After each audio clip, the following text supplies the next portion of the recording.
महाराज हर्षवर्धन, अब तक आपने देखा कि किस प्रकार वजीर हारून ने छल पूर्वक राजा शीलध्वज को अपने जाल में फंसाकर महाराज का विवाह शालिनी से करा दिया। परंतु षड्यंत्र यहीं समाप्त नहीं हुआ। वजीर और रानी सुजाता ने गुप्त रूप से शालिनी को ऐसी औषधि दिलवाई जिससे वह कभी संतान प्राप्त न कर सके। इसी बीच जब राजगुरु रामानुजन ने वंश वृद्धि हेतु रानियों की जांच कराई तो रानी सुजाता और शालिनी को गर्भधारण में असमर्थ पाया गया। तब भूली बिसरी रानी रोमा को खोजकर पुनः राजमहल लाया गया। पुनः परीक्षण के उपरांत आश्चर्यजनक संकेत मिले। रानी रोमा के गर्भ में संतान का आभास हुआ और सबसे चौंकाने वाली बात यह रही कि बड़ी रानी सुजाता के गर्भ में भी एक शिशु होने का संकेत मिला, जबकि शालिनी अब भी संतान सुख से वंचित रही। राजमहल की इन गहरी साजिशों और छिपे रहस्यों के बीच अब घटनाएं और भी उलझती जा रही हैं। क्या सत्य पर से पर्दा उठेगा? क्या रानी रोमा को उसका खोया सम्मान पुनः प्राप्त होगा? क्या बड़ी रानी सुजाता का गर्भ वास्तव में सत्य है या किसी नए षड्यंत्र की आहट? और क्या महाराज को अपने विरुद्ध रचे जा रहे इस जाल का आभास होगा? जानिए आगामी रोमांचक अध्याय में। इधर बच्चा पैदा होने वाला था और तभी वजीर हारून ने न जाने किस मंसूबे से राजा शीलध्वज के बच्चे से अपना बच्चा बदलने की योजना बना ली। उधर राजगुरु रामानुजम को भी कुछ गड़बड़ की शंका होने लगी। क्या वाकई वजीर ऐसा कुछ कर सकता है? उनकी बेचैनी बढ़ती गई। लेकिन तभी छोटे राजगुरु कृतवर्मा ने पूरी स्थिति की गहराई से जांच की और आखिरकार सारी शंकाओं की पुष्टि कर दी। इधर राजगुरु रामानुजम ऐसी व्यवस्था कराते हैं कि रानी रोमा, बड़ी रानी सुजाता और वजीर की पत्नी तीनों को प्रसूतागृह के अलग अलग कमरों में रखा जाए ताकि किसी को कुछ पता ही न चले। और फिर छोटी रानी रोमा का बच्चा चुपचाप बड़ी रानी सुजाता के पास पहुंचा दिया जाए। तत्पश्चात राजवैद्य ने नर्स प्रसन्ना को अपने पास बुलाकर कहा, देवी प्रसन्ना, हमारी योजना अनुसार आपने दोनों रानियों को बेहोशी की दवा प्रयोग करा दी। जी हाँ, नर्स ने जवाब दिया। लेकिन राजगुरु फिर पलटकर नर्स प्रसन्ना से बोले, देवी प्रसन्ना, आज आपके मुखमंडल पर कुछ प्रसन्नता नहीं दिखाई दे रही। आज के दिन तो आपको खुश होना चाहिए कि हमारे यहाँ महाराज शीलध्वज के वंश को आगे बढ़ाने के लिए उनके राज परिवार में दो दो राजकुमारों का आगमन हो रहा है। राजवैद्य ने नर्स प्रसन्ना से प्रश्न किया, राजवैद्य जी, यही तो मेरी अप्रसन्नता का कारण बन गया है।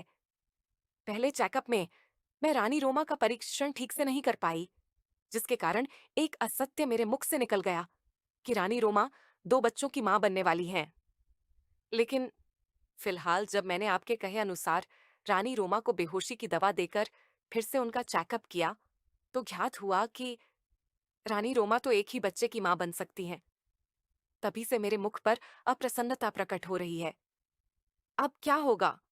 मैं सब लोगों को क्या जवाब दूंगी? नर्स प्रसन्ना ने पलटकर राजवैद्य को उत्तर दिया।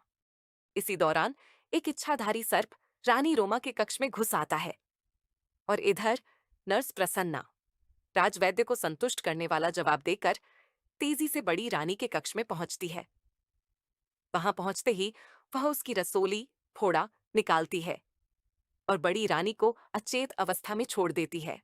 इधर इच्छाधारी सर्प रानी रोमा के कक्ष में प्रवेश करता है और उसके पास एक नवजात शिशु का रूप लेकर जोर जोर से रोने लगता है। बच्चे के करुण क्रंदन की आवाज सुनकर नर्स प्रसन्ना घबरा जाती है और दौड़कर रानी रोमा के पास पहुंचती है। रानी साहिबा, ये बच्चा कहाँ से आया? प्रसन्ना हैरानी से पूछती है। तभी कुछ क्षणों बाद रानी रोमा को फिर प्रसव पीड़ा होती है और उसका दूसरा बच्चा जन्म लेता है। प्रसन्ना भागकर राजगुरु रामानुजम को बुला लाती है। राजगुरु आते ही दोनों बच्चों की करधनी देखते हैं। यह क्या? दोनों की करधनी पर पंछी का चिन्ह। वे चौंकते हैं और ध्यान से देखते हैं। बड़े बच्चे की करधनी पर बना पंछी पूर्ण है, पंख, चोंच और पैर सहित। लेकिन छोटे बच्चे की करधनी पर बना पंछी, उसके पैर नहीं है। राजगुरु गंभीर स्वर में कहते हैं, यह संकेत है, कोई रहस्य है इन बच्चों के जन्म में। इनकी रक्षा आवश्यक है। फिर वे एक सेविका से कहते हैं, यह दोनों बच्चों के मस्तक पर काला टीका लगाओ अभी। राजगुरु फिर बड़े लड़के सिद्धार्थ की ओर देखते हैं और आदेश देते हैं। इसे तुरंत मंदिर ले जाओ, वहां सभी लोग प्रतीक्षा कर रहे हैं। तत्पश्चात छोटे लड़के शिवा को बड़ी रानी सुजाता के पास पहुंचाकर को मंदिर पर सूचना दी जाती है। राजगुरु, राजगुरु, दोनों रानियों के लड़के हुए हैं।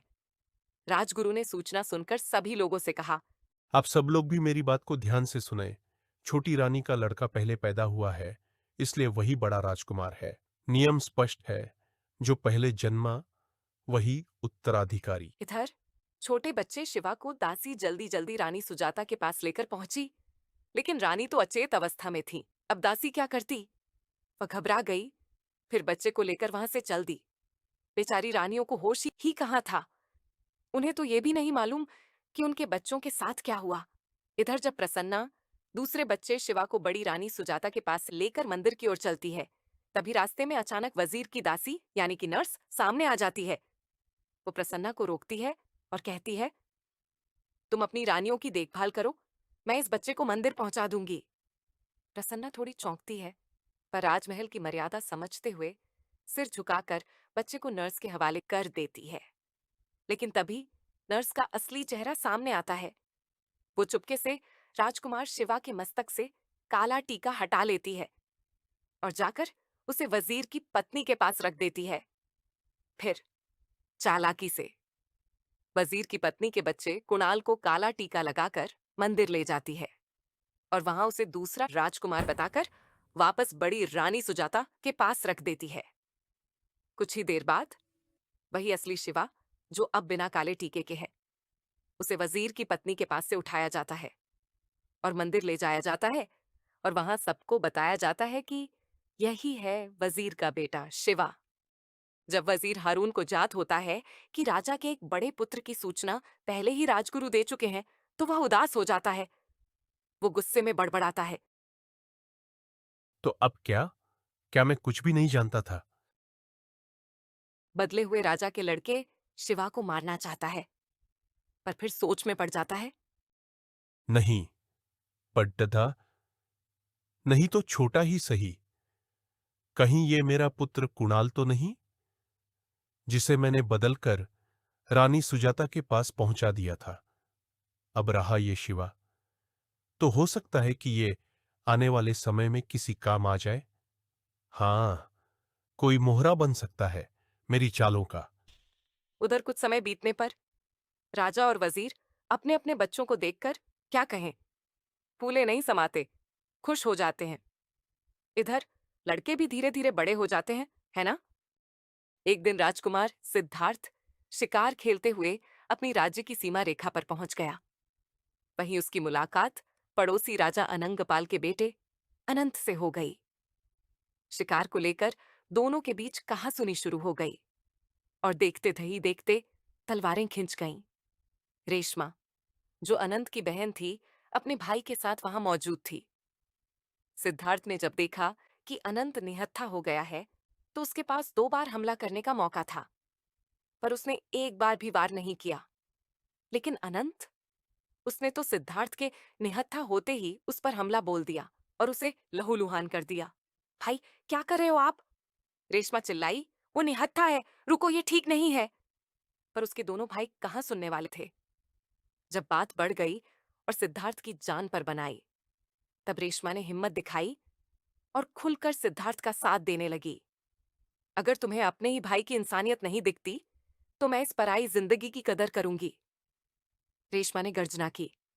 इतना कहना था कि दोनों भाई गुस्से से लाल हो उठे। एक ने सैनिकों को आदेश दिया।